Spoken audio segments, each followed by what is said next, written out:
संजय नाना जाधव यांच्या नेतृत्वाखाली महाराष्ट्रातील क्रांतिकारी रामोशी समाजाच्या ज्या संघटना महाराष्ट्रभर आहेत त्या प्रमुखांना संजय नाना यांनी एक अत्यंत महत्त्वाच्या विषयावर चर्चा करण्यासाठी या ठिकाणी निमंत्रित केलं होतं आणि त्या निमंत्रणाला मान देऊन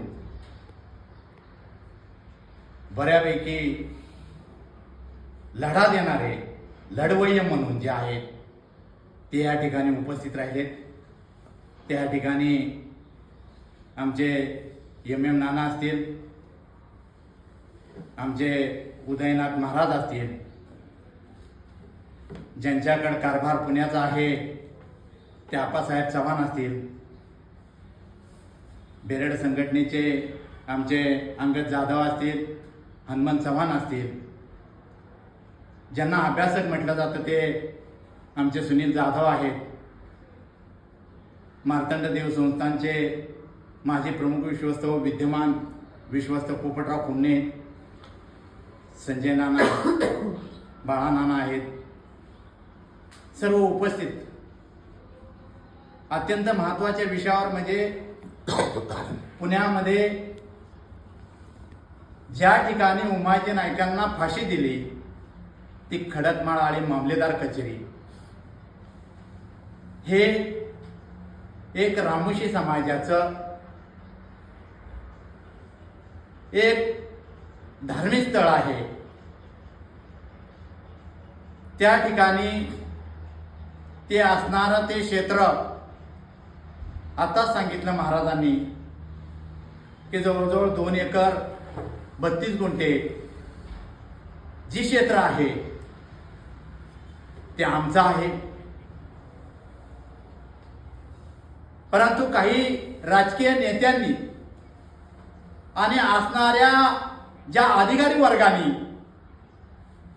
एकमेकाशी संलग्न हात मिळवणी करून हे रामोशी समाजाची असणारं हे क्षेत्र त्यांनी बळकवलं। अहो हे तर बळकवलं, पण महाराष्ट्रामध्ये असणाऱ्या रामोशी समाजाच्या जमिनी अनेकांनी राजकीय पुढाऱ्यांनी हिसकावून घेतल्या, त्यांच्या गळ्यामध्ये घेतल्या, त्यांनी ताब्यात घेतल्या, रामोशांना फसवले यांनी। ते तर नाहीच मिळालं, पण ज्या ठिकाणी उमाजी नाईकांना फाशी दिली, ज्या ठिकाणी रक्त त्या उमाजी नाईकांचं सांडलं, ते रामोशाचं क्षेत्र महाराष्ट्रातला रामोशी समाज पेटून उठल्याशिवाय राहणार नाही।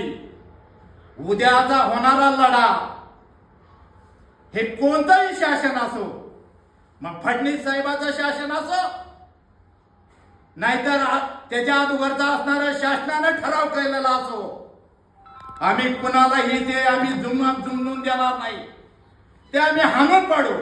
वेळ आली तर आमचं रक्तपात झालं तरी हरकत नाही, पण महाराष्ट्रातला रामोशी समाज एकत्रित येऊन त्या जागेसाठी लढा नक्कीच देईल। आप्पांनी ह्या वेळेस सांगितलं मगाशी की त्या ठिकाणी छत्रपती शिवाजी महाराजांचा पुतळा होता, ती जागा घेण्यासाठी रातोरात तो छत्रपती राजांचा पुतळा काढला। किती मोठं षडयंत्र म्हणावं लागेल।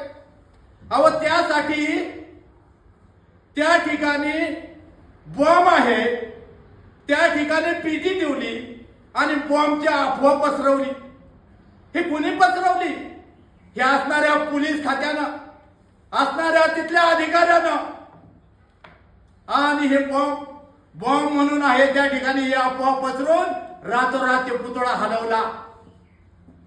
अरे महाराष्ट्रातला असणारा मराठी समाज झोपला आहे का? पण आमचा असणारा आप्पासाहेब चव्हाण, तिथले असणारा सर्व शिष्टमंडळ, त्यांनी पुढाकार घेऊन त्या ठिकाणी लढा दिला। तिथं प्रांत आला, तिथं तहसीलदार आला, कलेक्टरने फोन केला की त्या ठिकाणी कसल्या प्रकारचा पुतळा नव्हता, आप्पांनी सांगितलं त्या ठिकाणी पुतळा होता आणि पुतळा ह्या ठिकाणी बसल्याशिवाय आम्ही इथून हलणार नाही. आमचं रक्तपात झालं तरी चालत. अरे छत्रपती राजाने राज्य केलं, परंतु आमचा भैरजी नाईक होता म्हणून छत्रपती राजांना राज्य करता आलं. तसा आमचा आप्पा चव्हाण होता म्हणून त्या ठिकाणी छत्रपती राजांचा पुतळा बसला असं म्हणावं ठरणार नाही. अरे भाद्रांनो, जन षडयंत्र रचलया त्याला आम्ही कदापि सोडणार नाही. महाराष्ट्राच्या रामोशी समाजाला असलेली तिथली कथा व्यथा माहित नाही हे आम्ही सांगायसाठी एकत्रित आलेलो आहोत. आणि महाराष्ट्रातला रामोशी समाज नक्कीच जागा होईल, नक्कीच पुढाकार घेईल, नक्कीच एकामेकीच्या हातात हात बांधाल आणि प्रत्येकाच्या हातामध्ये मशाली घेऊन ह्या पुण्यामध्ये मामलेदार कचेरीमध्ये या ठिकाणी येईल. ज्यावेळेस देशाला 51 वर्ष झाले त्यावेळेस आप्पासाहेब चव्हाणाला बरोबर घेतलं आणि पुण्यामध्ये मी 51 ज्योती पेटून जेजुरीमध्ये पायी यात्रा करून घेऊन या ठिकाणी आलो होतो. हा इतिहास आहे. आमचा इतिहास कुणी दाबण्याचा प्रयत्न करू नका. आम्ही दाबणारी माणसं नाहीत. आम्ही कुणाच्या पैशाला बिचकणारी माणसं नाहीत, कुणाचे पैसे घेणारी माणसं नाहीत, कुणाची तळवे चाटणारी माणसं नाहीत. अहो, ज्या असणाऱ्या मातंग समाजाच्या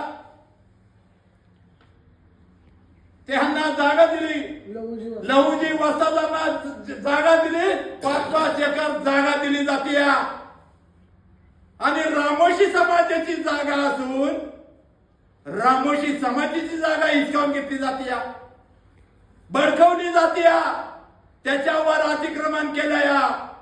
जर हे शासनानं जर ताबडतोब जर नाही काढलं तर महाराष्ट्राच्या रामोशी समाजाच्या हातात नक्कीच आम्हाला मशाली द्यावा लागतील आणि तिथला असणारा परिसर पिटून द्यावा लागल. ही महाराष्ट्रातली असणारी ठिणगी ही पेटल्याशिवाय राहणार नाही. आणि या ठिकाणी मी दुसरा सांगतो प्रश्न, जे रामोशी समाजाला अनुसूचित जातीमध्ये समाविष्ट करा म्हणून आमचे गेले अनेक वर्ष प्रश्न आमचा तसा सातत्याने पडलेला आहे.